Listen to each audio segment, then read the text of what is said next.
नमस्कार, आप देख रहे हैं एक न्यूज़ 24 और मैं हूं स्वाति आपके साथ। इस वक्त हम एक ऐसे मामले की बात कर रहे हैं जो काफ़ी बहुचर्चित भी रहा है और काफ़ी सुर्खियों में भी रहा है। बता दें कि इस मामले से जुड़ी आज एक प्रेस कॉन्फ्रेंस हुई है और इस प्रेस कॉन्फ्रेंस के माध्यम से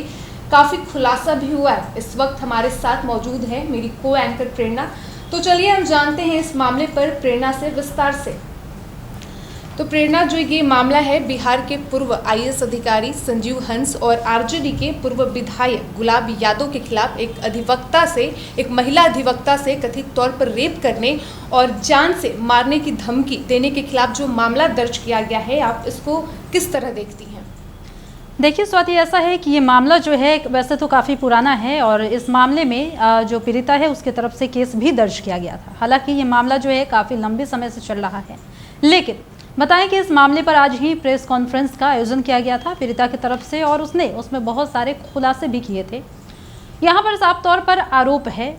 कि पूर्व विधायक और पूर्व आईएएस ने मिलकर उनके साथ शारीरिक शोषण किया, बलात्कार किया, रेप किया और इसके लिए वो कब से न्याय के लिए दर दर की ठोकरें खा रही है, लेकिन अब तक उन्हें न्याय नहीं मिल पाया, जो कि वास्तव में सोचने वाली बात है। और ये तमाम बातें जो है अचंभित करती है। एक महिला अधिवक्ता जिसका काम ही होता है समाज में जो भी शोषित वर्ग है उसे न्याय दिलाना, लेकिन जब उन्हीं के साथ ऐसा होता है तो इस पर सवाल उठने भी लाजमी हो जाते हैं, क्योंकि कहीं ना कहीं जो कानून का व्यक्ति होता है उसको एक तरीके से देखा जाए तो एक सुरक्षा जो है प्राप्त होता है, लेकिन उनके साथ जब गलत होने लगे तो ये वास्तव में सोचनीय है कि आखिर ऐसे मामले होते हैं समाज में तो इस पर जो है कार्रवाई क्यों नहीं होती। और ये जो मामला है काफ़ी ज़्यादा चर्चित मामला है, जिसमें कि पीके शाही के भी इन्वॉल्व होने की बात कही जा रही है, लेकिन इस पर हम जो है कहीं भी आरोप नहीं लगा रहे हैं, क्योंकि इस मामले में जिस तरीके की बात निकल कर सामने आई है, जिस तरह से खुलासा हुआ है, हम उसी को देखते हैं।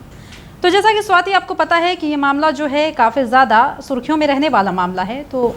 जैसा कि आपने बोला कि पीड़िता ने, जो इस मामले की पीड़िता हैं गायत्री यादव, उन्होंने आज प्रेस कॉन्फ्रेंस किया है। उन्होंने प्रेस कॉन्फ्रेंस के दौरान कहा कि उनके पास एक डॉक्यूमेंट्री एविडेंस है। तो आपको क्या लगता है पीड़िता के पास जो एविडेंस है उससे पूर्व आईएएस अधिकारी और आरजेडी के पूर्व विधायक की कितनी मुश्किलें बढ़ने वाली है?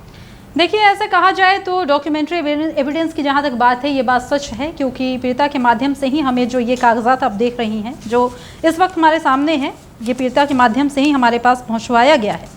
कहीं ना कहीं आप देख सकती हैं कि इसमें साफ तौर पर लिखा हुआ दिखाई दे रहा है कि रूपसपुर थाना कांड संख्या 18/23, ठीक है, दिनांक कितने को जो है इसमें जो है 323, 341, 376, 376 डी, 420, 313, 120 का बी, 504, 506, 34 भारतीय दंड विधान और साथ ही 67 आईटी एक्ट में पुलिस अधीक्षक पश्चिमी पटना का पर्यवेक्षक जो है उनका ये टिप्पणी है।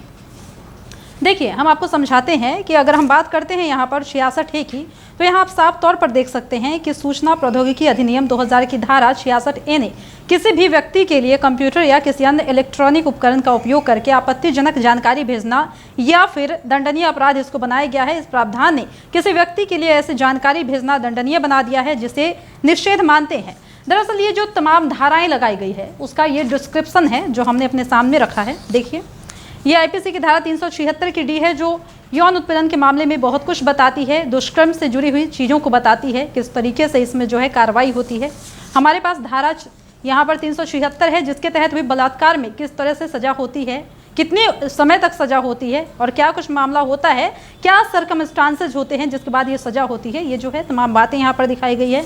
आप ये भी देखिए, यहाँ पे जो है सेक्शन 420 है हमारे सामने और इसमें जो है किसी भी तरह से व्यक्ति झूठ बोलकर किसी से लाभ प्राप्त करने की अगर कोशिश करता है तो इस इरादे को भांपते हुए कानूनन रूप से उसे इसी के तहत जो है सजा दी जाती है। फिर हम दिखा रहे हैं आपको यहाँ पर, देखिए कि भारतीय दंड संहिता की धारा 313 के अनुसार किसी भी स्त्री को अगर आप उसके सहमति के बिना छूते हैं या फिर कोई अपराध उसके साथ करने की कोशिश करते हैं तो उसमें किस तरह से दंड का विधान है ये भी बताया गया है। यानी कि ये जो तमाम है ये हमारे पास कागजात, आप इसमें ये देख पाएंगे कि इसमें जो भी धाराओं का जिक्र किया गया है उसमें किस तरीके से सजा मिलती है उसका भी यहाँ पर जो है वृतांत बताया गया है। तो ठीक इसी तरीके से आज गायत्री यादव का जो मामला हुआ है जिसमें उन्होंने साफ साफ खुलासा ये किया है कि उनके साथ यौन उत्पीड़न किया गया, लेकिन उसमें सबसे एक अहम सवाल ये है कि आज वो अपने बच्चे की पहचान चाहती है। उनका ये कहना है कि मेरे साथ जो हुआ सो हुआ, लेकिन अब क्या, जो बच्चा है छोटा सा, उसका भविष्य है अभी, और उसके लिए उसके पिता का नाम होना बहुत ज़रूरी है, ऐसा उनका कहना है। तो उन्हें इस मामले पर न्याय चाहिए। बता दें कि उनका बेटा है जिसका नाम आर्यन बताया गया है, और वो बच्चा अभी काफ़ी ज़्यादा छोटा है जिसे ये तक पता नहीं है कि दुनिया क्या है, क्या कुछ मामला चल रहा है, और इस मामले में बच्चे को कैसे न्याय दिलाया जाए, इसके लिए उसकी माता लड़ती हुई नजर आ रही है। और सबसे बड़ा उनका ये आरोप है कि उस बच्चे को कहीं भी स्कूल में एडमिशन नहीं मिल रहा है। तो यही वो मामला है जिसके माध्यम से जो है आज गायत्री देवी के माध्यम से प्रेस कॉन्फ्रेंस का आयोजन किया गया, जहां पर न्याय की बात कही गई। तमाम मीडिया कर्मी जो थे, मीडिया के लोग थे, वो मौजूद थे, जिनके सामने उन्होंने ये तमाम बातों को रखा कि कब से ये मामला शुरू हुआ और आखिरकार इस मामले में अब क्या मोड़ है और गायत्री देवी क्या चाहती हैं। जैसे कि जो इस मामले की पीड़िता है गायत्री यादव, वो एक पढ़ी लिखी अधिवक्ता है। यदि राज्य में एक पढ़ी लिखी अधिवक्ता ही सुरक्षित नहीं है, तो जो आम महिलाएं हैं, आम लड़कियां हैं,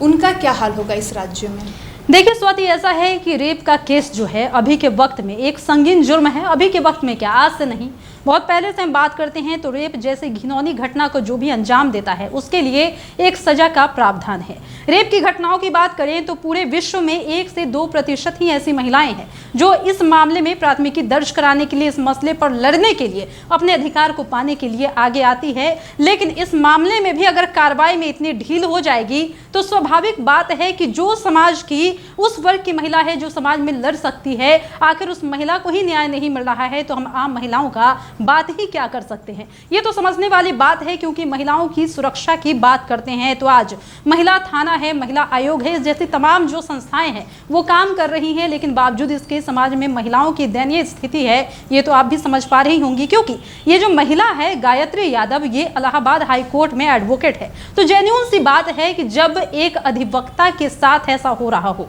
और उसमें उन्हें न्याय की गुहार लगानी पड़ रही हो, दर दर भटकना पड़ रहा हो, और बावजूद इसके कोर्ट से उन्हें न्याय नहीं मिलता हो, और वो ये कहती हो कि अगर हाई कोर्ट में हमारा मामला नहीं सुना गया तो मैं सुप्रीम कोर्ट में याचिका लगाऊंगी। वास्तव में खुद में एक सोचनीय बात है कि आखिरकार इस तबके की महिलाओं का अगर ये हाल है तो आम महिलाओं के बारे में क्या कहा जा सकता है। तो आपने देखा कि इस वक्त हम संजीव हंस मामले पर